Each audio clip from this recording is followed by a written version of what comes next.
Regional centre, বিকাশ ভবন, salt lake থেকে এই স্বয়ংপ্রভার এডুকেশনের ক্লাস নিতে এসেছি। আমি দুটি ক্লাস আগে নিয়েছি। এই 3 নম্বর ক্লাসের আমাদের প্রধান বিষয়বস্তু হলো কারিকুলাম প্ল্যানিং আর কারিকুলাম অ্যান্ড পেডাগজি। এটা নিয়ে আজকে আলোচনা হবে। কারিকুলাম প্ল্যানিং কথাটার অর্থ আশা করি অনেকের কাছে পরিষ্কার, যে কারিকুলাম তৈরি করার জন্য, পাঠ্যক্রম তৈরি করার জন্য কি কি ধরনের প্ল্যানিং করতে হয়, কি কি ধরনের চিন্তা ভাবনা করতে হয়, যার মানে যেটার মাধ্যমে আমরা কারিকুলাম প্ল্যানিং করতে পারি। আচ্ছা, তার জন্য আমাদের যেটা সবসময় মনে রাখতে হবে যে আমরা কাদের জন্য কারিকুলামটা করছি, কোন শ্রেণীর শিক্ষার্থীদের জন্য, তারা স্কুল শিক্ষার্থী না কলেজ শিক্ষার্থী, যারা উচ্চশিক্ষায় যাচ্ছে নাকি তারা স্কুল এডুকেশনে আছে, এইটা ভেবে কিন্তু আমাদের প্ল্যানিং করার দরকার আছে। সেটাই প্রধান কথা। আমরা যেহেতু ভারতীয়, আমরা ভারতবর্ষের পরিপ্রেক্ষিতে কারিকুলাম কি করে তৈরি হবে, কি করে প্ল্যানিং করা যাবে, কি করে তার চিন্তা ভাবনা করা যাবে, সেই নিয়েই আজকে প্রথমে আলোচনা থাকবে। কারিকুলাম তৈরি করার জন্য আমাদের ভাবতে হবে যে আমাদের দেশে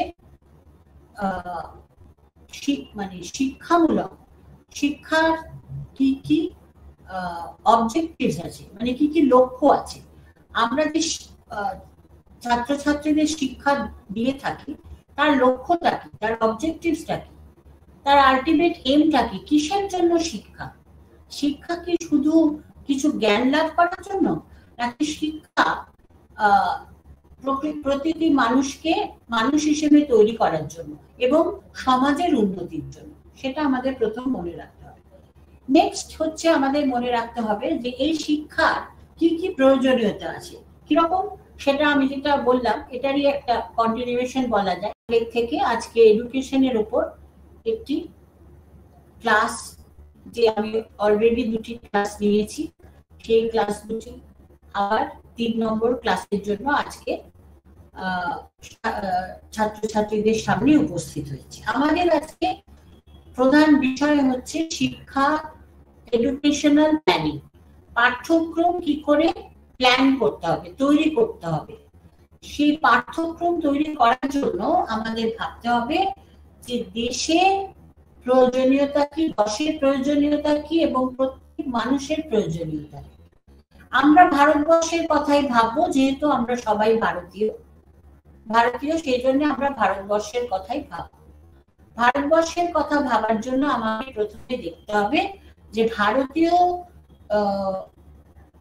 সমাজে, মানে ভারতীয় সমাজে সামাজিক পরিপ্রেক্ষিতে কি ধরনের শিক্ষা দরকার, এবং শিক্ষার প্ল্যানিং করতে গেলে, পাঠ্যক্রমের প্ল্যানিং করতে গেলে শিক্ষা কথাটা থেকে এখানে পাঠ্যক্রম কথাটাই বেশি প্রযোজ্য। করতে গেলে আমাদের দেখতে হবে যে আমরা কার জন্য শিক্ষা তৈরি করছি, কারিকুলাম তৈরি করছি, পাঠ্যক্রম তৈরি করছি, কোন শ্রেণীর বাচ্চাদের জন্য, স্টুডেন্টদের জন্য, শিক্ষার্থীদের জন্য আমরা পাঠ্যক্রম তৈরি করছি। তারা কি স্কুল শিক্ষার্থী, তারা কি বিদ্যালয়ে যায়, নাকি তারা হায়ার এডুকেশন মানে উচ্চ শিক্ষায় যাচ্ছে, কাদের জন্য শিক্ষা। সুতরাং সেটা আমাদের ভাবতে হবে।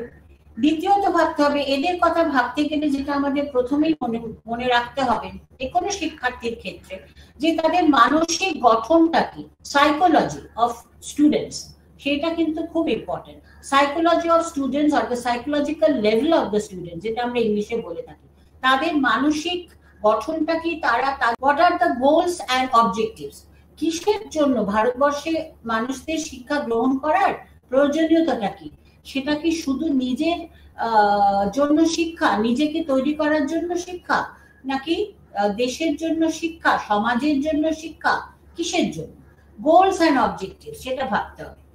এই প্রসঙ্গে আরেক অন্যভাবে বলা যায় যে আমাদের সমাজের কথা মনে রাখতে হবে, আমাদের ব্যক্তিগত প্রয়োজনীয়তার কথা মনে রাখতে হবে, সামাজিক চাহিদার কথা মনে রাখতে হবে, এবং পেশাগত চাহিদা, আমাদের যেটা প্রত্যেক মানুষের একটা করে পেশাগত চাহিদা থাকে, সেটা বিভিন্ন রকম হয়, তার অত্যন্ত বৈচিত্র্যময় সেটার উপর ভিত্তি করেও আমাদের শিক্ষা। নেক্সট হচ্ছে আমাদের শিক্ষার কথা ভাবতে গেলে আমাদের মনে রাখতে হবে যে কন্টেন্ট মানে হচ্ছে বিষয়বস্তু। বিষয়বস্তু কি কি হতে পারে এবং স্কিল ডেভেলপমেন্ট কি কি হতে পারে, মানে ছাত্রছাত্রীদের মধ্যে কি কি ধরনের দক্ষতার পরিচয় আমরা পেতে চাই শিক্ষার মাধ্যমে, প্রকৃত শিক্ষার মাধ্যমে, প্রকৃত পাঠ্যক্রমের মাধ্যমে। শুধু তো মানে পুঁথিগত শিক্ষাটা শিক্ষা নয়, দক্ষতা, তাদের মধ্যে নানা রকম দক্ষতার যে প্রকাশ, সেটাও কিন্তু আমাদের পাঠ্যক্রমের মধ্যে থাকতে হবে। নেক্সট হচ্ছে আমাদের মনে রাখতে হবে যে আমাদের এই দেশ, বিশেষ করে ভারতবর্ষ একটি বৈচিত্র্যময় দেশ। এই বৈচিত্র্যময় দেশে আমাদের নানা রকমের প্রয়োজনীয়তা থাকে। আমাদের এই ভারতবর্ষে বিভিন্ন ধরনের মানুষ আমরা বসবাস করি, আমাদের অনেকের ভাষা আলাদা, সংস্কৃতি আলাদা, জীবন ধারণের সেই পৃথকের মধ্যেই আমরা যেটা বলি ইউনিটি ইন ডাইভার্সিটি, মানে সেই বৈচিত্র্যের মধ্যে একতা থাকবে, এটাই আমাদের কাছে কাম্য। কারণ আমরা সবাই একই দেশের নাগরিক, আমাদের একজনই প্রধানমন্ত্রী, একজনই রাষ্ট্রপতি। সুতরাং সেই বৈচিত্র্যকে মাথায় রেখে কিভাবে পাঠ্যক্রম তৈরি করা যায়, যারা উত্তর ভারতে বাস করেন তাদের পাঠ্যক্রমের সঙ্গে হয়তো দক্ষিণ ভারতের পাঠ্যক্রমের কিছু তফাৎ থাকতে পারে, পার্থক্য থাকতে পারে, কিন্তু এটাও মনে রাখতে হবে যে মানে আমাদের আলটিমেটলি মনে রাখতে হবে যে আমরা সবাই ভারতবর্ষের নাগরিক। ভারতবাসী হিসেবে আমাদের শিক্ষা গ্রহণ করতে হবে, ভারতবর্ষকে এগিয়ে নিয়ে যাওয়ার জন্য আমাদের শিক্ষা গ্রহণ করতে হবে।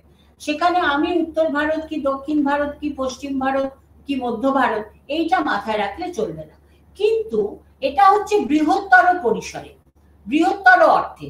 কিন্তু বৃহত্তর অর্থ না দেখলেও আমাদের বিভিন্ন এলাকার বিভিন্ন চাহিদা এবং প্রয়োজনীয়তা থাকে, সেটাকে মাথায় রেখে আমাদের শিক্ষা গ্রহণ করতে হবে।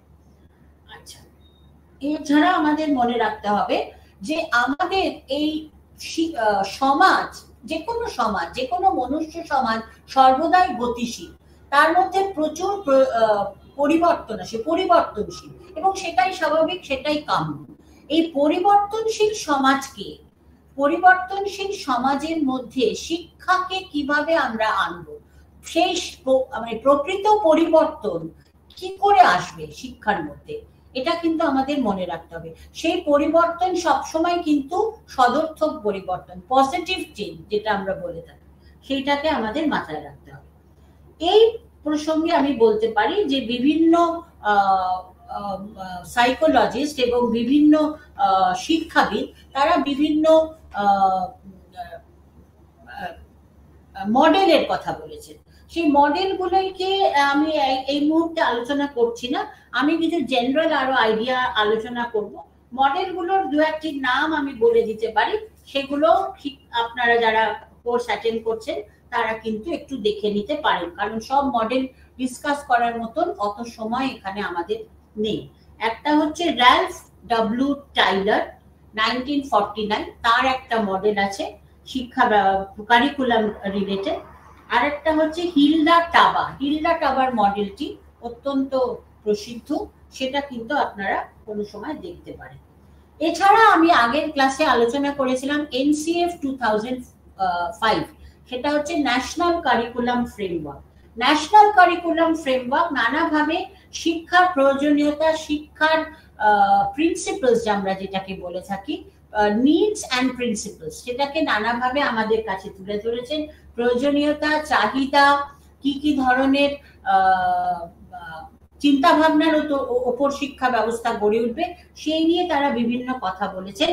তারা যেটা বলতে চাইছেন যে এই আমাদের কারিকুলাম সবসময় কিন্তু পরিবর্তনশীল হতে হবে। কারিকুলাম মানে পাঠ্যক্রম এরকম যেন না হয় যেটা এক জায়গাতেই সেটা থেমে গেল, তার কোনো পরিবর্তন নেই। পরিবর্তনশীল পাঠ্যক্রম আমাদের সবসময় তৈরি করতে হবে। এবং এটাও তারা বলছেন যে আমাদের শিক্ষা, এই যে পাঠ্যক্রমের মধ্যে বিভিন্ন ধরনের পাঠ্য পদ্ধতিকে আমাদের ছাত্রছাত্রীদের সামনে তুলে ধরতে হবে।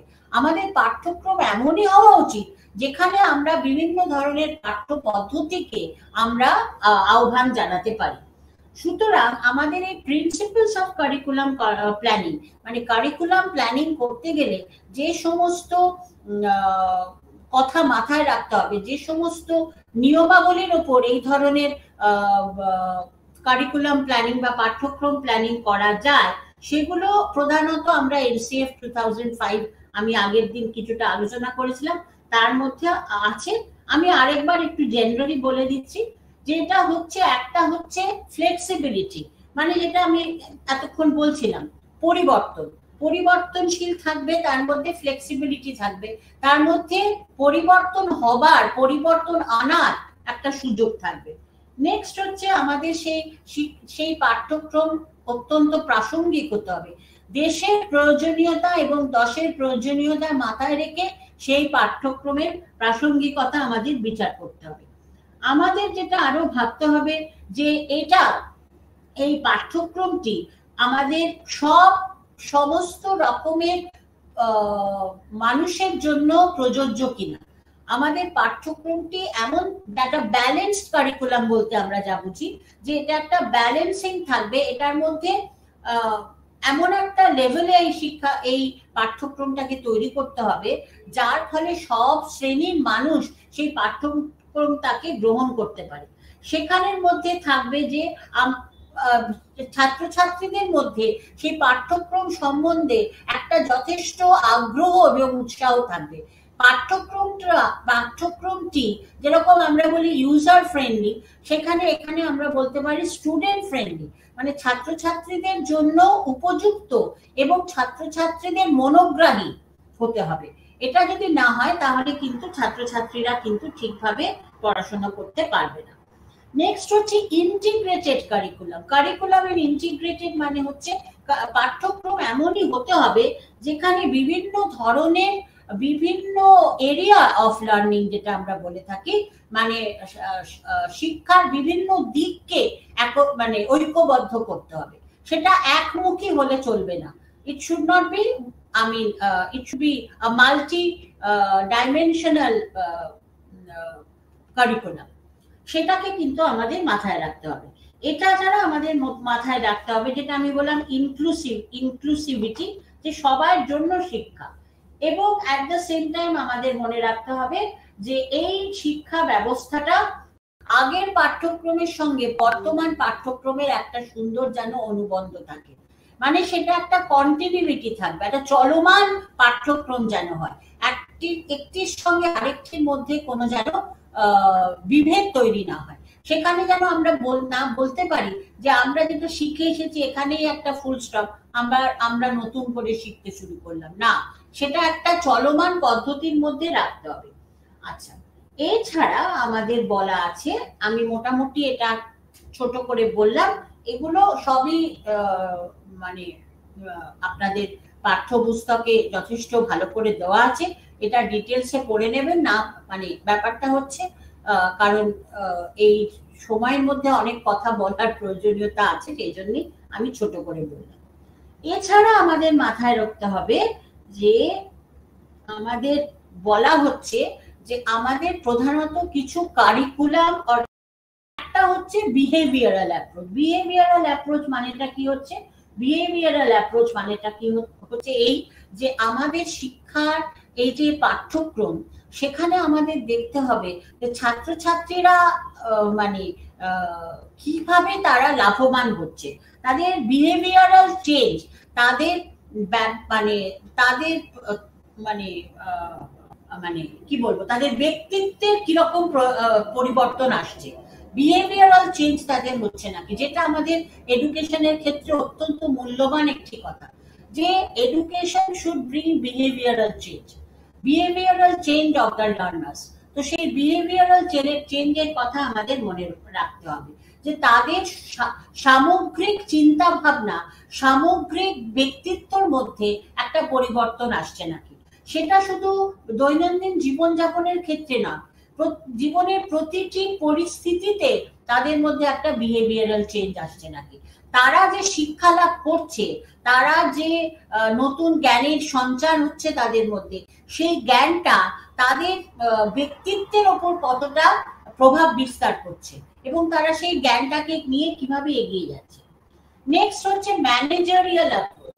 ম্যানেজারিয়াল অ্যাপ্রোচ মানে হচ্ছে যে এই ধরনের আমাদের যখন শিক্ষা পাঠ্যক্রম তৈরি করতে হবে, আমাদের মনে রাখতে হবে যে নানা রকমের লার্নিং অ্যাক্টিভিটিস, নানা ধরনের অ্যাক্টিভিটিকে, অ্যাক্টিভিটিকে আমাদের এখানে প্রাধান্য দিতে হবে। ম্যানেজারিয়াল, নানা রকমের ম্যানেজারিয়াল অ্যাক্টিভিটিস থাকতে হবে, বিভিন্ন ধরনের চিন্তা ভাবনা নিয়ে সেখানে এগিয়ে যেতে হবে। এবং এখানে আমাদের অত্যন্ত ইম্পর্টেন্ট পার্ট প্লে করবে যারা হচ্ছেন, যারা প্লে করবেন তারা হচ্ছেন যারা এই অ্যাডমিনিস্ট্রেটিভ কাজে রয়েছে। পাঠ্যক্রম গঠনের মানে অ্যাডমিনিস্ট্রেটিভ পর্যায়ে যারা আছেন তাদের মধ্যে কিন্তু তারা কিন্তু এই জিনিসটাকে অত্যন্ত গুরুত্ব দিয়ে ভাবতে হবে। নেক্সট হচ্ছে সিস্টেম অ্যাপ্রোচ। টোটাল সিস্টেমের মধ্যে কিরকম ধরনের অ্যাপ্রোচ হতে হবে, সেটা হচ্ছে সিস্টেম অ্যাপ্রোচের মধ্যে আমরা দেখব কারিকুলাম আছে, পাঠ্যক্রম আছে, ইনস্ট্রাকশন, আমরা নির্দেশাবলী আছে, কাউন্সিলিং আমরা যেটা দিয়ে থাকি আমাদের ছাত্রছাত্রীদের মধ্যে, তাদের নানা রকম উপদেশ দিয়ে থাকি, নানা রকম ভাবে তাদের তাদের চিন্তা ভাবনাকে আরো উন্নত করবার চেষ্টা করি। অ্যাডমিনিস্ট্রেশন শাসনগত ব্যাপার, বা সেখানে আমরা বলতে পারি যে এডুকেশনাল অ্যাডমিনিস্ট্রেশনের একটা ভূমিকা থাকবে। এবং ইভ্যালুয়েশন মানে হচ্ছে যেখানে আমরা তাদের স্কিলটাকে, তাদের দক্ষতাটাকে আমরা যেভাবে পরিমাপ করতে পারি, এটাকে বলা হচ্ছে ইভ্যালুয়েশন। এই পাঁচটিকে রেখে আমাদের সিস্টেম অ্যাপ্রোচ তৈরি হয়। আমাদের মূল্যবান মতামত বিভিন্নভাবে যারা শিক্ষা সিস্টেম অ্যাপ্রোচের মধ্যে থাকবেন তাদের মাথায় রাখতে হবে। এছাড়া যেটা হতে পারে হিউম্যানিস্টিক অ্যাপ্রোচ, যে মানবিকতার খাতিরে আমরা কি কি ধরনের কথা মাথায় রাখতে হবে, আমাদের পাঠ্যক্রমের মধ্যে মানবিকতার দিকটা কোথায় থাকবে। আমরা কি শুধুই পুঁথিগত শিক্ষা লাভ করবো তা তো নয়, আমাদের মধ্যে একটা মানবিকতার জায়গা থাকবে, আমাদের সামাজিক চাহিদার জায়গা থাকবে। আমরা শিক্ষা যেন মানুষকে একটি রোবট তৈরি না করে, তাকে যেন প্রকৃত মানুষ হিসেবে সমাজের কাছে তুলে ধরতে পারে, সেই ধরনের শিক্ষা ব্যবস্থা আমাদের চাই। সেই মানুষটি দেশের এবং দশের সেবায় এগিয়ে আসতে পারে। একজন মানুষ সে শুধু নিজের জন্য পৃথিবীতে জন্মগ্রহণ করে না, সে তার অন্যান্য তার সমাজ, যে সমাজে সে জন্মায়, সে সমাজকে সে সমাজের উন্নতি আনার জন্য তার শিক্ষার দরকার হয়। আচ্ছা, আর একটা হচ্ছে intellectual and academic approach. Intellectual academic, তার মধ্যে একটা বৌদ্ধিক চিন্তা ভাবনা, তার মধ্যে একটা একাডেমিক শিক্ষাগত যোগ্যতা নানাভাবে তৈরি হবে, এরকম ধরনের শিক্ষা ব্যবস্থা আমাদের মাথায় রাখতে হবে। আচ্ছা, এরপরে আমাদের ভাবার কথা হচ্ছে যে আমরা বিভিন্ন স্তরের শিক্ষার্থীদের জন্য শিক্ষা ব্যবস্থা করতে পারি। প্রথমে হচ্ছে আমি বলবো প্রি প্রাইমারি হচ্ছে প্রাইমারি স্তর, যেটাকে প্রি প্রাইমারি বলা হয়। তারপরে হচ্ছে প্রাইমারি এবং আপার প্রাইমারি, এবং তারপরে প্রাথমিক এবং উচ্চ প্রাথমিক। প্রথমে হচ্ছে প্রাথমিক, তারপরে হচ্ছে প্রাথমিক এবং উচ্চ প্রাথমিক, এটার জন্য শিক্ষা ব্যবস্থা। নেক্সট হচ্ছে সেকেন্ডারি, যেটা হচ্ছে মিডল স্কুল স্টেজ, যেটা হচ্ছে মাধ্যমিক শিক্ষা ব্যবস্থা, সেইটা রাখতে হবে। এবং তারপরে হচ্ছে হায়ার সেকেন্ডারি, তার মানে হচ্ছে উচ্চ মাধ্যমিক শিক্ষা ব্যবস্থা। এবং আলটিমেটলি হচ্ছে উচ্চ শিক্ষা, যেটা আমরা কলেজ স্তরে বা ইউনিভার্সিটি স্তরে দিয়ে থাকি, যেটা হচ্ছে উচ্চ শিক্ষা, যেখানে আমরা কলেজ এবং মহাবিদ্যালয় যে শিক্ষা ব্যবস্থাটা দেওয়া হতে পারে। সুতরাং এই প্রত্যেকটা স্তরের জন্য আমরা তো জানি যে বিভিন্ন শিক্ষার্থী আসবে, প্রত্যেক স্তরের সঙ্গে প্রত্যেক স্তরের একটা পার্থক্য রয়েছে। একটি শিশু সে যখন প্রাক প্রাথমিক স্তরে শিক্ষা নিতে আসছে, তার যা মানসিক গঠন, তার আবার পরিবর্তন হচ্ছে সে যখন প্রাথমিক স্তরে আসছে। সে যখন মাধ্যমিক স্তরে আসছে তার আরো পরিবর্তন হচ্ছে। সে যখন উচ্চ মাধ্যমিক স্তরে আসছে তার আরো পরিবর্তন হচ্ছে। সে যখন উচ্চশিক্ষায় যাচ্ছে তার আরো পরিবর্তন হচ্ছে। তারপর এই যে বিভিন্ন স্তরে তার সামাজিক, মানসিক, পেশাগত, ব্যক্তিগত সব রকমের পরিবর্তন, সব রকমের পরিবর্তনের কথাই কিন্তু আমাদের মাথায় রাখতে হবে। এবং আমাদের দেখতে হবে যে এই যে বিভিন্ন স্তরে সে উন্নত এগিয়ে যাচ্ছে, বিভিন্ন স্তরের মধ্যে দিয়ে সে শিক্ষা গ্রহণ করছে, সে প্রত্যেকটি স্তরে তার প্রকৃত শিক্ষা সে লাভ করছে কিনা, তার প্রকৃত উন্নতি হচ্ছে কিনা, ডেভেলপমেন্ট তার মধ্যে আসছে নাকি, নাকি সে পিছিয়ে পড়েই থাকছে, এটা কিন্তু আমাদের মাথায় রাখতে হবে। এরপরে যেটা আমি বলবো, যে যেটা আমি অলরেডি বলেছি, সেটাকে যে কারিকুলাম ডেভেলপমেন্টের ক্ষেত্রে যে যে যে যে পয়েন্টগুলো আমি তুলে ধরেছি সেগুলোই আবার ছোট করে আরেকবার একটু বলে দিচ্ছি। যে আমাদের মাথায় রাখতে হবে কাদের জন্য শিক্ষা, কে শিক্ষা ব্যবস্থা তৈরি করছেন, আমাদের প্রয়োজনীয়তারা কি, দেশের, দশের, সামাজিক, ব্যক্তিগত সবাইকার প্রয়োজনীয়তাটা কি, আমাদের উদ্দেশ্য এবং লক্ষ্যটা কি, আমাদের স্ট্যান্ডার্ড, আমাদের মান, শিক্ষাগত মানটা সেটা খুব ইম্পর্টেন্ট, আমাদের কি কি ধরনের এরিয়াতে আমরা শিক্ষা লাভ করতে পারি। ভারতবর্ষের যেটা প্রয়োজনীয়তা সেটা হয়তো বিভিন্ন বিশ্বের অন্যান্য দেশের প্রয়োজনীয়তা নাও হতে পারে। সুতরাং আমাদের লার্নিং এরিয়াস যাকে আমরা বলে থাকি সেটা আমাদের ভাবার দরকার আছে।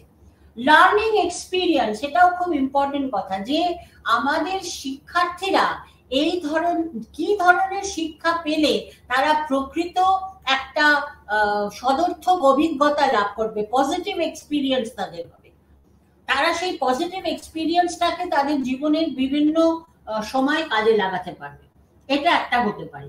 আর একটা হচ্ছে ইনস্ট্রাকশনাল স্ট্র্যাটেজিস। আমরা মনে করি যেটা তিনটে প্রধান ইনস্ট্রাকশনাল স্ট্র্যাটেজিস আছে, যেটাকে আমরা বলি বৌদ্ধিক, যেটা হচ্ছে আমাদের কায়িক মানে আমাদের ম্যানুয়াল লেবার। এই তিনটে প্রধানত এই তিনটি ভাগ আছে, আমরা ইংলিশে বলতে পারি কগনিটিভ, অ্যাফেক্টিভ এবং সাইকোমোটর। এই তিনটিকে মাথায় রেখে আমাদের ইনস্ট্রাকশনাল অবজেক্টিভস মানে শিক্ষার যে যে লক্ষ্য এবং উদ্দেশ্য সেগুলোকে নির্দেশ করতে হবে, সেগুলোকে ঠিক করতে হবে। আচ্ছা, আরেকটা হচ্ছে ইভ্যালুয়েশন, তাদের কিভাবে আমরা তাদের মূল্যায়ন করব। সে আমাদের পাঠ্যক্রমটা এমনই হতে হবে যেন প্রকৃত মূল্যায়ন আমরা প্রত্যেকটি শিক্ষার্থীর জন্য করতে পারি। তার জন্য আমাদের কিছু নিয়মাবলী থাকবে, কিছু প্ল্যানিং থাকবে, কিছু নির্দেশাবলী থাকবে, কিছু উদ্দেশ্য থাকবে। এই মূল্যায়নটা তাদের সার্বিক মূল্যায়ন, টোটাল ডেভেলপমেন্ট যেন হয়। তাদের ওই খাতায় নম্বর পাওয়াটাই কিন্তু একমাত্র উদ্দেশ্য নয়, তাদের সার্বিক গঠনটা ঠিক হচ্ছে নাকি সেটার ভিত্তিতেই কিন্তু আমাদের এই মূল্যায়নটা করার দরকার আছে।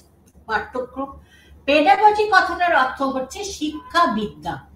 পেডাগজিকে আমরা ইংলিশে এইভাবেও বলতে পারি, এটাকে বলা হয় আর্ট অফ টিচিং, যে কিভাবে আমরা শিক্ষা দেব বাচ্চাদের, স্টুডেন্টদের। আচ্ছা, কারিকুলাম এবং পেডাগজির মধ্যে একটা অত্যন্ত নিবিড় সম্পর্ক আছে।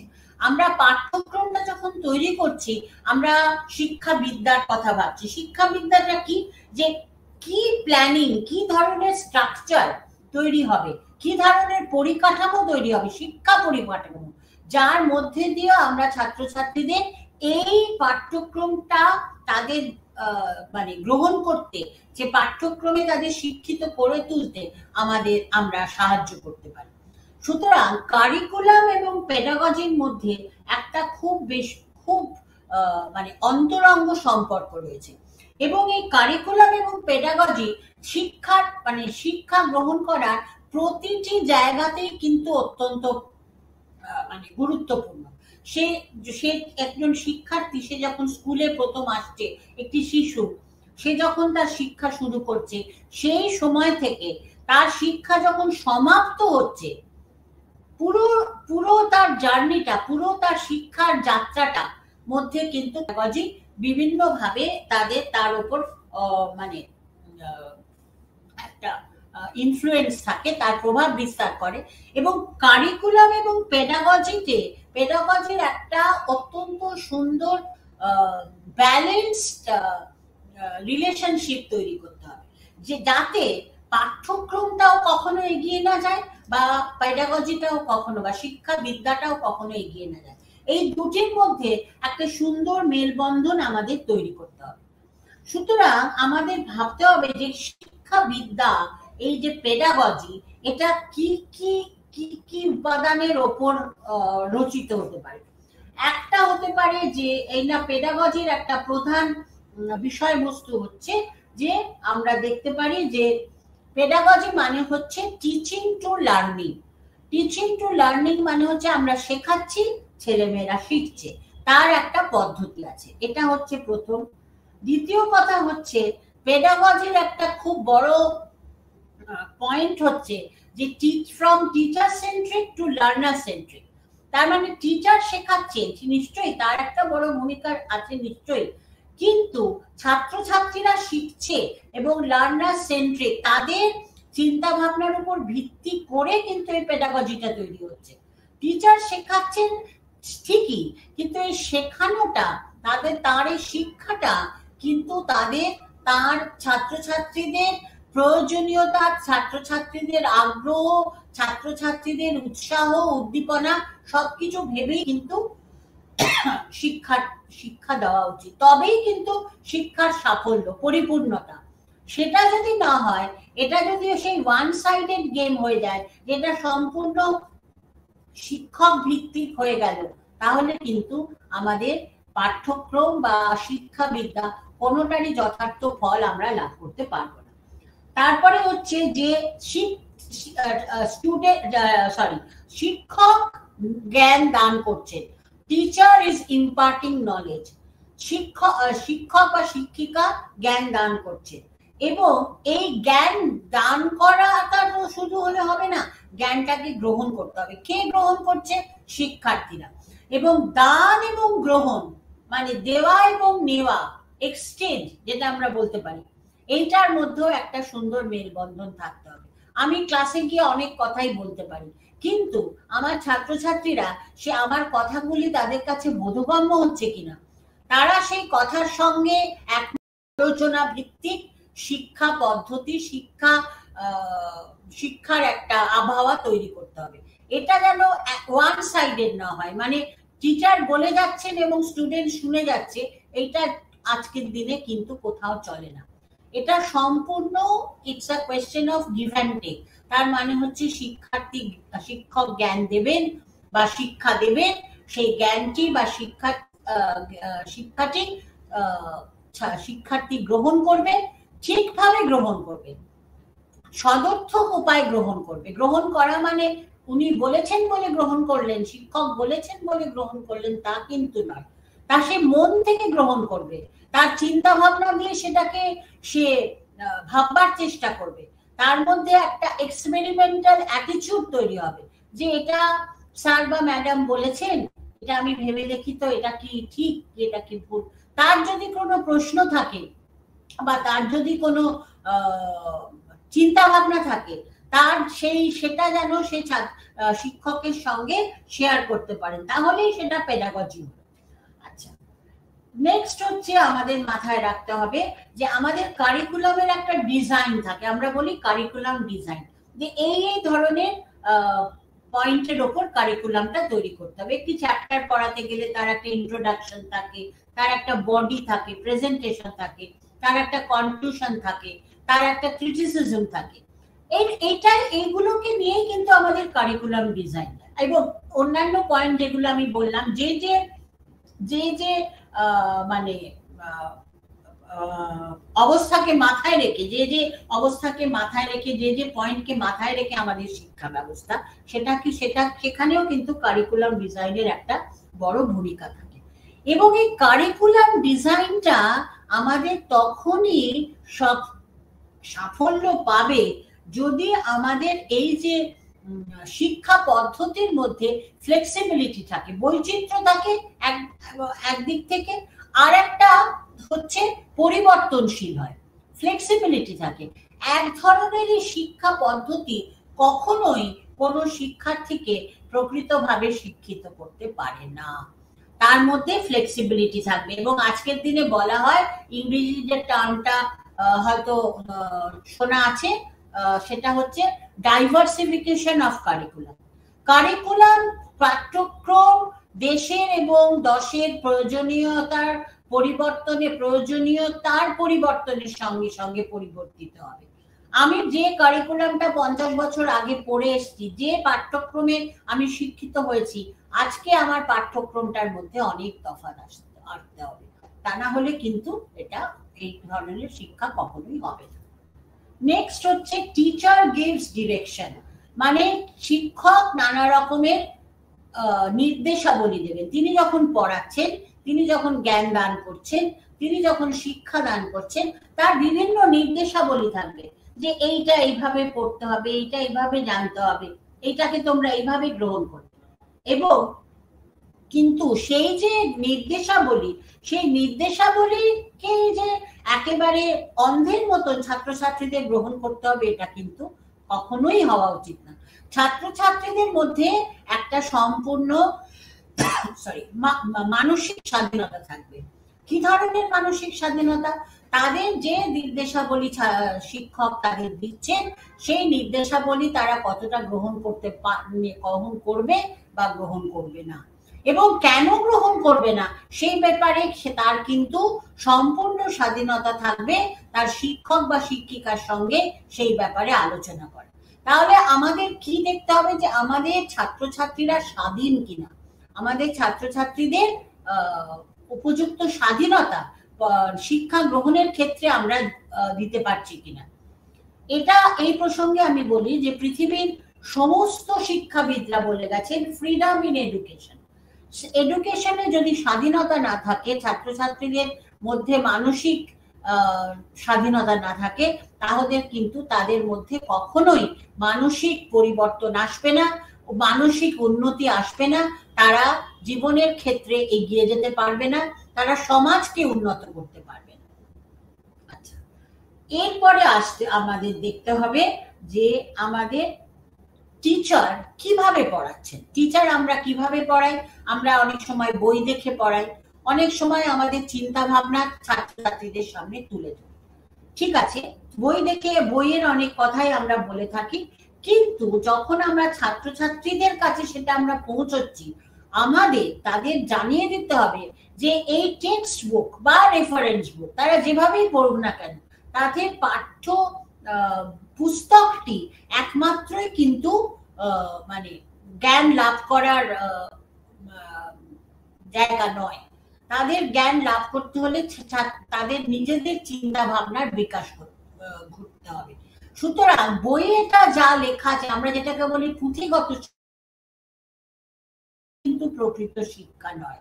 শিক্ষা তখনই সার্থক যখন ছাত্রছাত্রীরা সেই বিষয়বস্তুটিকে বিভিন্ন ভাবে ভাবতে পারবে, তার মধ্যে একটা মানসিক চেতনা তৈরি হবে, তার মধ্যে একটা মানসিক উন্নতি আসবে, যে যার ফলে সেই বিষয়বস্তুটি একইভাবে শিক্ষা, তাহলে সেই শিক্ষার কোনো মূল্য থাকে না, সেই শিক্ষা অত্যন্ত অপ্রয়োজনীয় শিক্ষা, সেই শিক্ষা অত্যন্ত অপ্রাসঙ্গিক শিক্ষা হয়ে যায়।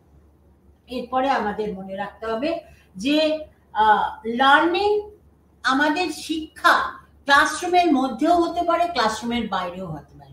পাঠ্যক্রমকে আমাদের তৈরি করবার সময়, পাঠ্যক্রম গঠন করবার সময় আমাদের মনে রাখতে হবে education within the classroom, outside the classroom. মানে ক্লাসরুমের মধ্যে আমরা শ্রেণীকক্ষে তো শিক্ষা দিয়েই থাকি, সে বিষয়ে কোনো সন্দেহ নেই, কিন্তু পাঠ্যক্রমটা এমন ভাবে তৈরি করতে হবে যে শ্রেণীকক্ষের বাইরেও যাতে আমরা শিক্ষা দিতে পারি। মানে তাদের মধ্যে এমন ধরনের মানসিক গঠন তৈরি করতে হবে, যার ফলে যে আমি যা ক্লাসরুমের মধ্যে বললাম, শ্রেণীকক্ষের মধ্যে বললাম, সেটা তারা বাইরে গিয়ে কোনোভাবে, যে কোনোভাবেই হোক, তাকে ব্যবহার করতে পারে। লার্নিং বাই, এটা তাই জন্য আমাদের এটাকে বলা হচ্ছে যে এই যে শ্রেণীকক্ষের বাইরে কোথায়, সমাজে, প্রকৃতির মধ্যে আমাদের শিক্ষাকে নিয়ে শিক্ষাকে মানে গ্রহণ করবার একটা পদ্ধতি শিক্ষকদের তুলে ধরতে হবে, যে তুমি এই শিক্ষা আমি যে তোমাকে দিলাম, এটা ক্লাসরুমের বাইরে গিয়ে, শ্রেণীকক্ষের বাইরে গিয়ে সমাজে কিভাবে ব্যবহার করবে বা প্রকৃতির মধ্যে কিভাবে ব্যবহার করবে। সব শিক্ষাবিদরা বলে গেছেন যে education for social development, education for natural development, এটা কিন্তু আমাদের মাথায় রাখতে হবে। ওই চার দেওয়ালের শ্রেণীকক্ষের মধ্যে যে আমাদের শিক্ষাটা যেন কুক্ষিগত হয়ে না থাকে, এটা যেন বৃহত্তর সমাজে আমরা তুলে ধরতে পারি। নেক্সট হচ্ছে যে আমাদের লার্নিং, আমাদের শিক্ষা কিভাবে আমরা গ্রহণ করি, আমরা কানে শুনে, চোখে দেখে শিক্ষা গ্রহণ করি, আমরা বই পড়ে শিক্ষা গ্রহণ করি। কিন্তু বলা হচ্ছে যে এটা ছাড়াও আমরা যখন শিক্ষা গ্রহণ করি, আমাদের কার্যকলাপের মধ্যে দিয়ে আমাদের শিক্ষা গ্রহণ করতে হবে। যেটা একজন খুব বড় আমেরিকান এডুকেটর, আমি হয়তো বোধহয় কখনো বলেছি তার নাম, তিনি হচ্ছেন জন ডিউই। তিনি বলে গেছেন লার্নিং বাই ডুইং, আমরা কাজের মধ্যে দিয়ে শিখি, আমরা বই পড়ে শিখি না। তিনি পুঁথিগত শিক্ষার কোনো গুরুত্ব তার চিন্তা ভাবনায় দেননি। তিনি বলেছেন লার্নিং বাই ডুইং, আমরা কাজ করে শিখি, আমরা অভিজ্ঞতা সঞ্চার করে শিখি। সেটাও কিন্তু পেডাগজির একটা অংশ। পেডাগজি এমন ভাবে প্ল্যানিং হবে, শিক্ষা বিদ্যাটা এমন ভাবে গঠন করা হবে যাতে ছাত্রছাত্রীরা এই লার্নিং বাই ডুইং কে কাজে লাগাবার সুযোগ পায়, কার্যকলাপের মধ্যে দিয়ে তারা যেন শিক্ষা লাভ করতে পারে। এবং আমরা দেখেছি যে আমাদের যখন ছাত্রছাত্রীদের মূল্যায়ন করা হয়, আমরা তাদের সাধারণত এই শ্রেণীকক্ষের মধ্যে একটা বাধা ধরা রীতিতে মূল্যায়ন করে থাকি, কিন্তু সেটা কিন্তু শুধুমাত্র সেই মূল্যায়ন হবে, মূল্যায়নটা মূল্যায়ন নয়, প্রকৃত মূল্যায়ন নয়। এটার মধ্যে একটা পরিবর্তন আনতে হবে। সেই মূল্যায়নটা সবসময় চলতে পারে, গতিশীল এবং পরিবর্তনশীল। ওই যেরকম পাঠ্যক্রম গতিশীল এবং পরিবর্তনশীল, আমাদের মূল্যায়ন পদ্ধতিও গতিশীল এবং পরিবর্তনশীল। আমরা আগে অনেক বেশি থিওরিটিক্যাল নলেজের দিকে, পুঁথিগত শিক্ষার দিকে বা পুঁথিগত বিদ্যার দিকে বেশি মানে গুরুত্ব দিতাম। এখন আমরা দেখছি যে মূল্যায়ন পদ্ধতি অনেক বদলে গেছে। আমরা তথ্য প্রযুক্তিকে নিয়ে আসছি, আমরা মানুষের চিন্তা ভাবনাকে অনেক বেশি প্রাধান্য দিচ্ছি, ছাত্রছাত্রীদের চিন্তা ভাবনাকে তুলে ধরবার চেষ্টা করছি, তাদের কার্যকলাপের মধ্যে দিয়ে তাদের শিক্ষাগত যোগ্যতা বিচার করবার চেষ্টা করছি। নানাভাবে মূল্যায়ন করা যেতে পারে, সেইটাই কিন্তু আমাদের মানে ফ্রম কারিকুলাম টু পেডাগজি, মানে পাঠ্যক্রম থেকে শিক্ষাবিদ্যা, এইভাবেই তার একটা মানে পরিবর্তন আসতে পারে। এছাড়া আমরা যেটা আমি অলরেডি কিছুটা আলোচনা করেছি, যে নানা রকম কারিকুলাম ফ্রেমওয়ার্ক আছে। কারিকুলাম ফ্রেমওয়ার্কের মধ্যে যেটা সব থেকে ইম্পর্টেন্ট, যেটা আমি অলরেডি বলেছি, সেটা হচ্ছে NCF 2005, যেটা হচ্ছে ন্যাশনাল কারিকুলাম ফ্রেমওয়ার্ক, এটা আমি বলেছি। এখন আমাদের কাছে যেটা খুবই ইম্পর্টেন্ট হয়ে দাঁড়িয়েছে, খুবই গুরুত্বপূর্ণ হয়ে দাঁড়িয়েছে, সেটা হচ্ছে ন্যাশনাল এডুকেশন পলিসি 2020। এবং এই ন্যাশনাল এডুকেশন পলিসিতে আমরা খুব মানে ডিটেলস এটা আলোচনা করতে পারবো না, কিন্তু আমরা দেখেছি যে এই এডুকেশন পলিসিতে কয়েকটা কি পয়েন্টস, মানে প্রধান বক্তব্য আমি এখানে তুলে ধরছি।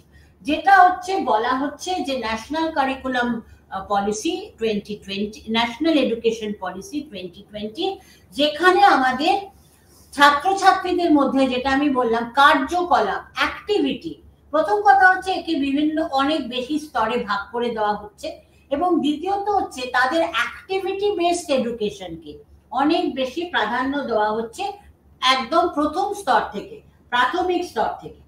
এছাড়া আমরা দেখতে পাচ্ছি যে ছাত্রছাত্রীদের মধ্যে না মানে পুঁথিগত শিক্ষা ছাড়া কো কারিকুলার অ্যাক্টিভিটিস যেটাকে আমরা বলে থাকি, যেটা যেটা ছাত্রছাত্রীদের মধ্যে নানা রকম ভাবে ছাত্রছাত্রীকে গড়ে তুলতে সাহায্য করে। অনেক ছাত্রছাত্রী আছে যারা হয়তো একাডেমিক্সে খুব ভালো নয়, যাদের পুঁথিগত শিক্ষা খুব উন্নত নয়, তারা পরীক্ষায় হয়তো খুব বেশি মার্কস পায় না, কিন্তু তাদের কো কারিকুলার অ্যাক্টিভিটিস যেগুলো আছে, সেই কো কারিকুলার অ্যাক্টিভিটিস তাদের অত্যন্ত উন্নত।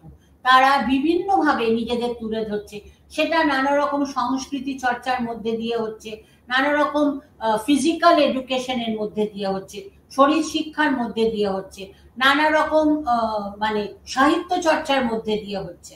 নানা রকম ভাবে তাদের এই কো কারিকুলার অ্যাক্টিভিটি যেটাকে আমরা বলে থাকি, যেটা আমার মানে তাদের এগিয়ে নিয়ে যেতে সাহায্য করছে, মানে যেটা হচ্ছে সহ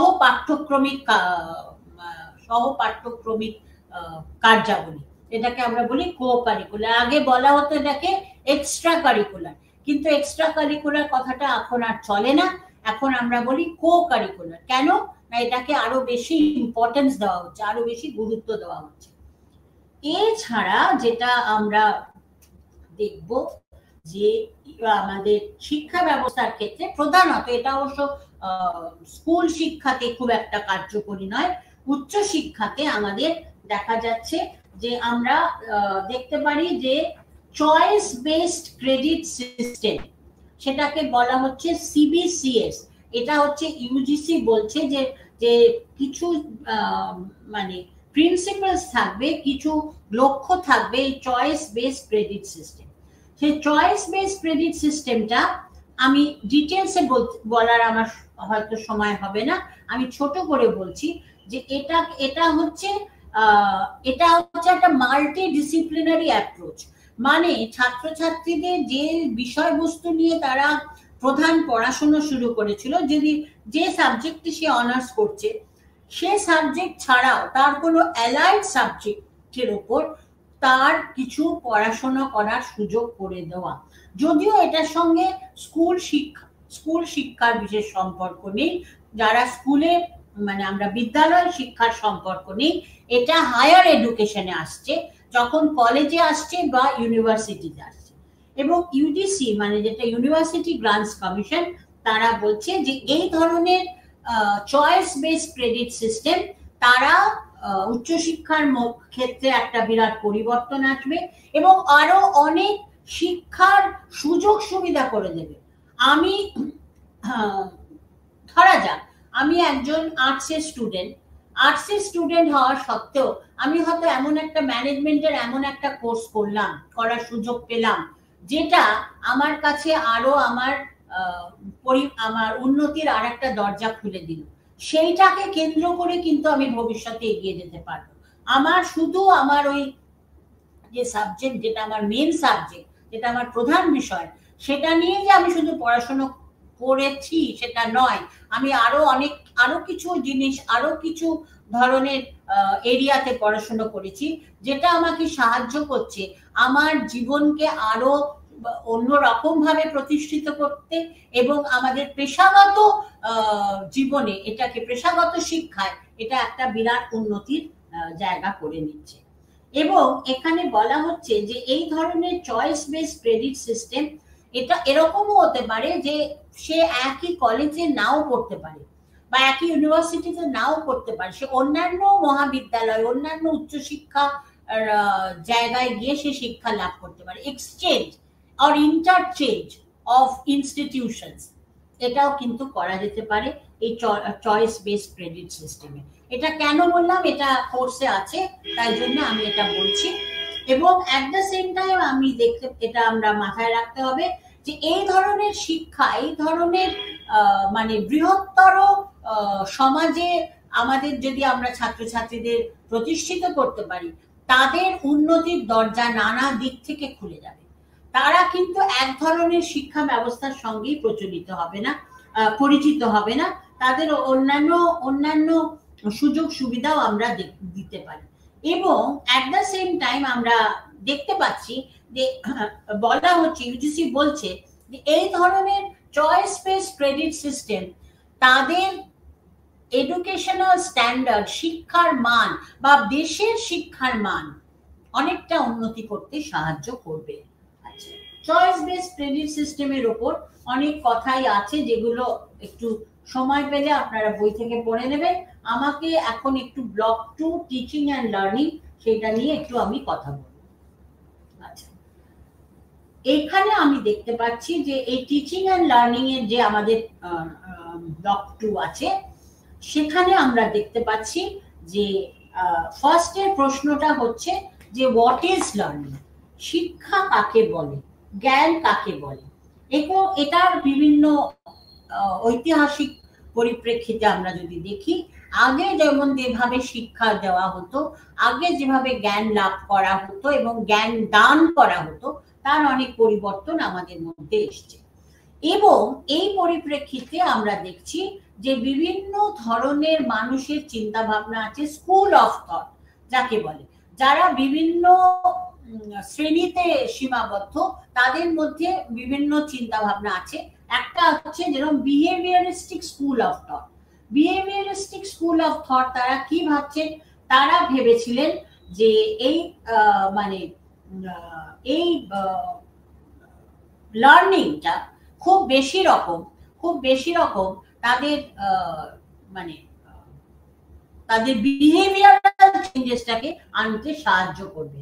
strengthening, it's a strengthening process of behavioural change, মানে আমাদের বিহেভিয়ারাল চেঞ্জটাকে আনবার অনেক সুযোগ করে দেবে। আমি যেটা কিছুক্ষণ আগে অন্য পরিপ্রেক্ষিতে আলোচনা করছিলাম। আর হচ্ছে কগনিটিভিস্ট স্কুল অফ থট, আমি কথাটা ঠিক করে বললাম, কগনিটিভিস্ট স্কুল অফ থট, সেখানে আমাদের বৌদ্ধিক চিন্তা ভাবনার কথা বলা হচ্ছে।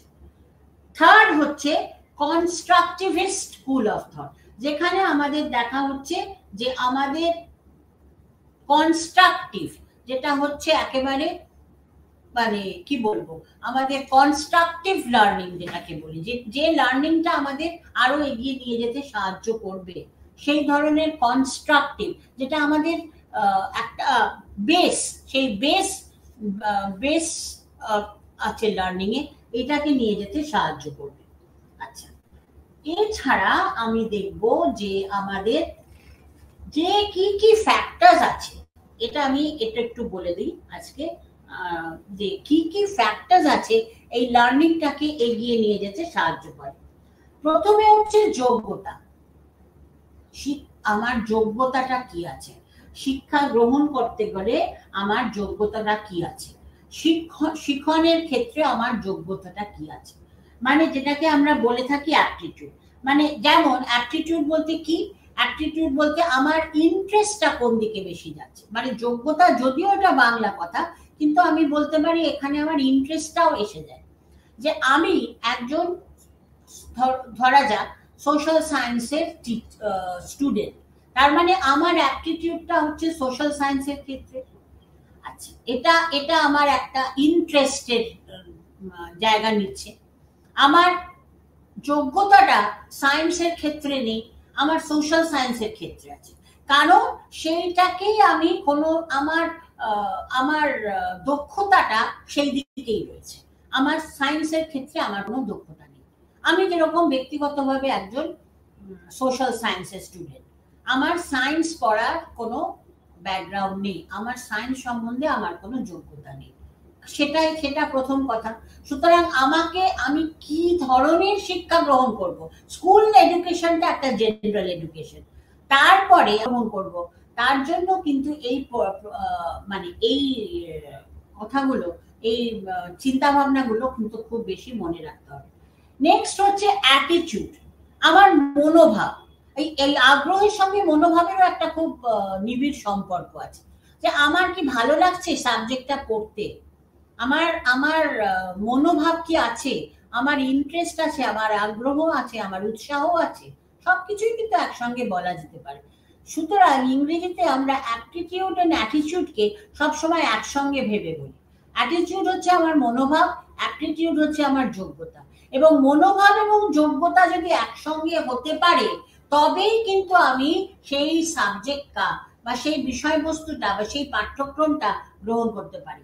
যদি সেখানে আমাদের এই দুটোর মিল না হয় সেখানে কিন্তু আমি কোনোভাবেই সেই বিষয়বস্তু সম্বন্ধে আমার উপযুক্ত জ্ঞান লাভ হবে না। 3 নম্বর যেটা, সেটা অত্যন্ত ইম্পর্টেন্ট, সেটা হচ্ছে মনোযোগ। আমার মন, আবার এটার সঙ্গেই রিলেটেড, আমার মনোভাব থাকলে, আমার আগ্রহ থাকলে তবেই আমার মনোযোগ সৃষ্টি হবে। আমি মনোযোগ দিতে পারছি কিনা, আমি সেখানে কনসেন্ট্রেট করতে পারছি কিনা, আমি মনোযোগ সহকারে পাঠ্যাংশটি গ্রহণ করছি কিনা, আমি মনোযোগ সহকারে আমার শিক্ষক শিক্ষিকার নির্দেশাবলী শুনছি কিনা, সবটাই মনোযোগের উপর নির্ভর করে। আচ্ছা, প্রেরণা, মোটিভেশন। নেক্সটটা হচ্ছে প্রেরণা, মোটিভেশন। কে আমাকে প্রেরণা দেবে? আমার পারিপার্শ্বিক অবস্থা আমাকে প্রেরণা দিতে পারে, আমার পরিবার আমাকে প্রেরণা দিতে পারে, কিংবা আমার মানসিক চাহিদা আমাকে প্রেরণা দিতে পারে, আমার ইনেট মেন্টাল নিড যেটা, সেটা আমাকে প্রেরণা দিতে পারে। সুতরাং আমি শিক্ষা গ্রহণ করার জন্য আমি মোটিভেটেড হচ্ছে নাকি সেটাকে আমাকে ভাবতে হবে। আচ্ছা, এর প্রসঙ্গে আরেকটা হচ্ছে বুদ্ধি। আমার বুদ্ধিও দরকার। বুদ্ধি মানে আমাকে এরকম নয় যে আমাকে বিরাট বুদ্ধিমান বা বুদ্ধিমতী হতে হবে।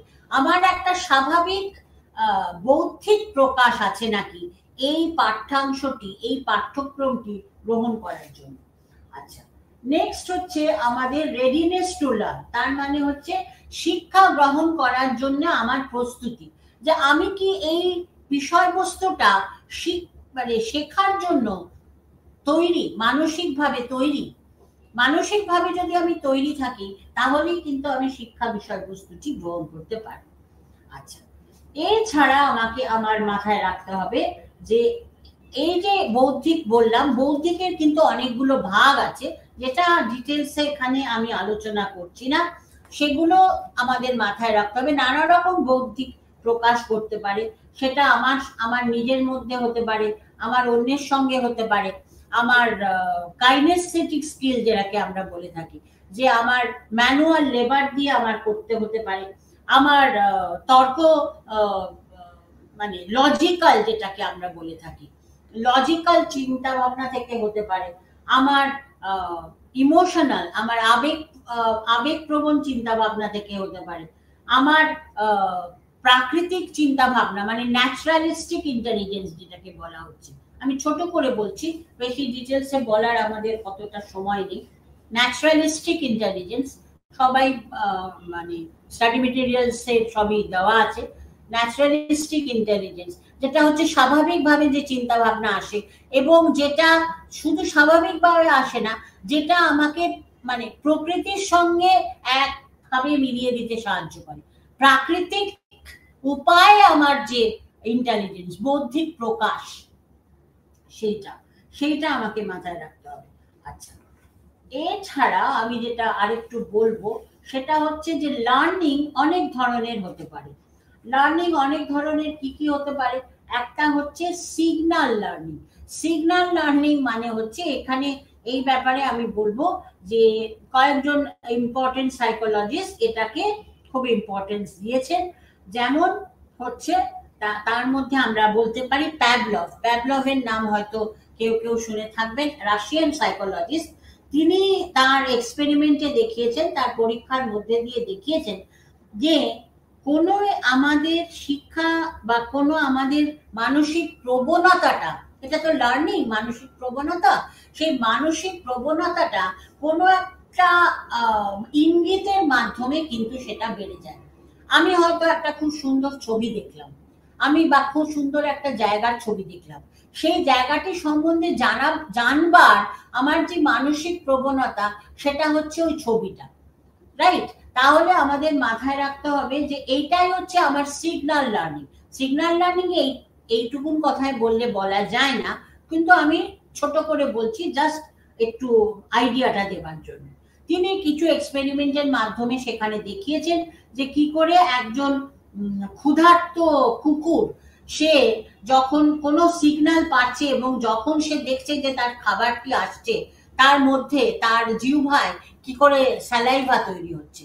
যারা সাইকোলজি একটু পড়াশোনা করেছেন তারা এটা জানেন যে প্যাভলভের এই এক্সপেরিমেন্ট পৃথিবী বিখ্যাত।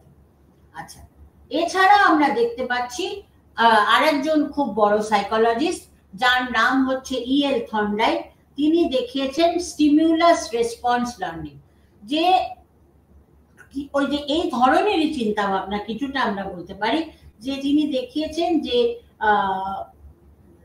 যখন আমার সামনে কিছু লোভনীয় কিছু আসে, সেটা শিক্ষাগত হতে পারে, সেটা শিক্ষাজনিত হতে পারে, লোভনীয়। এই যে আমি ছবিটার কথা বললাম, এটা আমার কাছে লোভনীয় হতে পারতো। তো এই লোভনীয় কিছু আসে, সেই লোভনীয় মানে সিগন্যাল থেকে, সেই ইঙ্গিত থেকে আমি কিন্তু কিছু শিক্ষা গ্রহণ করতে পারি। খুব ছোট কথায় বলছি, বেশি বলার অতটা আমাদের সময় নেই, তাই জন্য বলতে পারছি না। সেটাকে বলা হচ্ছে স্টিমিউলাস রেসপন্স। আমার স্টিমিউলাস হচ্ছে আমার এই লোভনীয় ছবিটি, এবং আমার রেসপন্স হচ্ছে আমার জানার ইচ্ছেটা। আমি একটা সুন্দর বইয়ে কিছু পড়লাম বা কিছু দেখলাম, আমার সেই যে বিষয়বস্তুটির উপর যে পয়েন্টটি লেখা, সেটি জানার ইচ্ছেটা আমার তৈরি হলো। কেন না, এটা আমার কাছে একটা সিগন্যাল দিল, স্টিমিউলাস হিসেবে কাজ করলো, এবং এটাকে আমি আমার সেখানে আমার একটা রেসপন্স হলো। আমি কিভাবে রেসপন্ড করলাম, আমি আমার মানে আমি সেটাকে জানবার চেষ্টা করলাম, আমার জ্ঞানটাকে বৃদ্ধি করার চেষ্টা করলাম। আচ্ছা, এটা ছাড়া হতে পারে চেইন লার্নিং। চেইন লার্নিং কি কি হতে পারে? যে চেইন লার্নিং হচ্ছে যে দুটি মানুষের মধ্যে স্টিমিউলাস রেসপন্স ছাড়াও দুটি মানুষের মধ্যে বা দুটি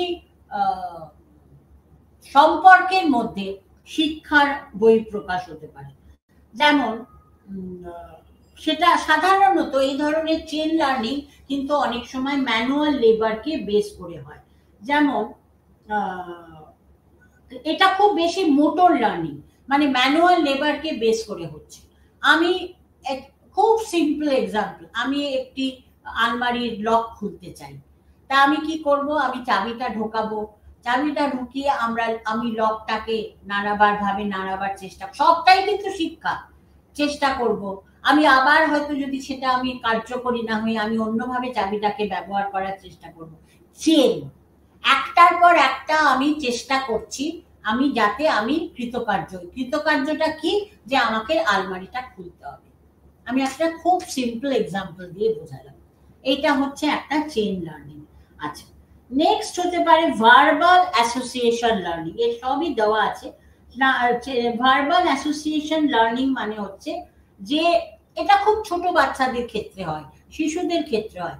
শিশুরা আমরা দেখে থাকি সাধারণত বল নিয়ে খেলতে খুব ভালোবাসে, তো সে তো জানে না এটাকে বল বলে, তো তার সেই অ্যাসোসিয়েশন, তার যে সেই সান্নিধ্য বলটার সঙ্গে, সে বলটাকে নিচ্ছে, বলটাকে ছুঁড়ে দিচ্ছে, বলটাকে ফিল করার চেষ্টা করছে, তাকে অনুভব করার চেষ্টা করছে, বলটার কালারটা দেখছে। তা এই যে তার অ্যাসোসিয়েশন, আলটিমেটলি সে, তাকে যখন বলা হচ্ছে বা সে যখন শুনছে যে এটাকে বলা হচ্ছে বল, তার সেই টার্মটার সঙ্গে সে নিজেকে রিলেট করতে পারছে, যেটাকে বলা হচ্ছে বল। সে হয়তো তখনও তার ভাষা ফোটেনি, তার কথা ফোটেনি, কিন্তু একটা সময় দেখা যাচ্ছে তাকে যদি বলা হয় যে তুমি ওই বলটা নিয়ে এসো, তো ও কিন্তু ঠিক বলটাকেই নিয়ে আসছে, কারণ এটা তো তার রিফ্লেক্সে কাজ করছে। তার তখনও স্পিকিং এবিলিটি তৈরি হয়তো হয়নি, কিন্তু আলটিমেটলি সে যখন তার স্পিকিং এবিলিটি তৈরি হচ্ছে, তখন সে ওই গোল মতন জিনিসটাকে যে বল বলে, সেটার সঙ্গে সে অলরেডি পরিচিত হয়ে গেছে, এবং তার মধ্যে, তার মনের মধ্যে এটা একটা জায়গা করে নিয়েছে যে এটাকে বল বলা হয়। আচ্ছা, নেক্সট আমরা দেখছি যে আরো কনসেপ্ট বেসড লার্নিং। এটা আমরা সবাই জানি যে চিন্তা ভাবনা, ধ্যান ধারণাকে ভিত্তি করে আমাদের কনসেপ্ট বেসড লার্নিং হতে পারে। আমাদের মানে কোনো জিনিসের একটা ধারণাগত শিক্ষা হতে পারে। আমি হয়তো জিনিসটা সম্বন্ধে খুব ডিটেলসে জানি না, খুব বিশদভাবে জানি না, কিন্তু আমার একটা ধারণা তৈরি হয়েছে জিনিসটা সম্বন্ধে বা পাঠ্য বিষয়টি সম্বন্ধে, সেটাও এক ধরনের লার্নিং। আচ্ছা, আর একটা যেটা খুব কমন আমরা দেখে থাকি, problem solving learning. Problem solving হচ্ছে, এখানে প্রবলেম মানে নিজের দৈনন্দিন জীবনের সমস্যা না, শিক্ষাগত সমস্যা। আমি একটা ধরা যাক একটা অঙ্ক আমি করতে পারছি না, তো আমার এই অঙ্কটাকে যখন আমি করতে পারলাম আমার আমার শিক্ষকের সাহায্যে বা শিক্ষিকার সাহায্যে, আমি একটা প্রবলেম সলভ করলাম। বা আমি একটা বিষয় সম্বন্ধে পড়ছি, সেই পড়ার মধ্যে দিয়ে আমি বুঝতে পারছি না যে একটা জায়গায় আমার একটা সন্দেহ তৈরি হচ্ছে, আমি সেই জিনিসটা সম্বন্ধে আরো বিশদভাবে জানলাম, কারণ আমার শিক্ষকের কাছ থেকে আরো জানলাম, বা আমার অন্যান্য মানে যারা আমার সঙ্গে পড়াশোনা করছে সহপাঠীদের কাছ থেকে জানলাম, জেনে আমি যখন সেই সমস্যা থেকে বেরিয়ে এলাম, সেটা হচ্ছে আমার প্রবলেম সলভিং। প্রবলেম সলভিং কিন্তু অনেক সময় কার্যকলাপের মধ্যে দিয়েও হতে পারে। আমি একটা জিনিস তৈরি করতে গিয়ে আমি কনস্ট্রাকটিভ যখন কিছু হয়, তখনও কিন্তু আমি অনেক সময় প্রবলেম সলভিং লার্নিং এর মধ্যে যেতে পারি। সুতরাং প্রবলেম সলভিংটা খুব কমন একটা লার্নিং প্রসেস। এটা এই লার্নিং প্রসেসটা আমাদের খুব কমন, যেটা আমাদের হেল্প করে এগিয়ে নিয়ে যেতে। এবং এটাতে মানে পুঁথিগত বিদ্যারও সাহায্য লাগে এবং কার্যকারিতারও সাহায্য, মানে স্কিল ডেভেলপমেন্ট হতে পারে, দক্ষতার বহিঃপ্রকাশ হতে পারে, আবার জ্ঞানের বহিঃপ্রকাশ হতে পারে। দুটোরই একটা মেলবন্ধন আসতে পারে এই প্রবলেম সলভিং লার্নিং এর মধ্যে। এছাড়া আমরা আবার দেখতে পারি যে আমাদের মধ্যে আরেক ধরনের লার্নিং থাকে, যেটাকে বলা হচ্ছে রুল লার্নিং। রুল লার্নিং কথাটার মানেটা কি? রুল লার্নিং মানে হচ্ছে আমরা কিছু নির্দেশাবলীর মাধ্যমে শিখি, সেখানে কিন্তু ফ্লেক্সিবিলিটিটা কম থাকে, আমাদের পরিবর্তনের জায়গাটা কম থাকে। এই প্রিন্সিপালের উপর আমরা শিখছি, রুল লার্নিং যেটাকে আমরা বলি, লার্নিং অফ প্রিন্সিপালের মাধ্যমে শিখি, যে এইগুলি হচ্ছে তার প্রিন্সিপাল, এর মাধ্যমে আমরা শিখছি। সুতরাং এটা কিন্তু আজকের দিনে খুব একটা মানে আধুনিক চিন্তা ভাবনা নয়। আমরা সেখান থেকে বেরিয়ে এসে যত ফ্লেক্সিবিলিটির মধ্যে ঢুকবো, যত বৈচিত্র্যের মধ্যে ঢুকবো, যত পরিবর্তনের মধ্যে ঢুকবো, ততই আমাদের শিক্ষা অত্যন্ত উন্নত হবে, এবং আমরা শিক্ষক হিসেবেও বা শিক্ষিকা হিসেবেও আমরা নিজেদের এগিয়ে নিয়ে যেতে পারবো, এবং আমাদের বৃহত্তর সমাজকেও আমরা কিছু দিতে পারবো। শিক্ষার্থীদের জ্ঞান লাভেও আমাদের অনেক সাহায্য করতে পারবো।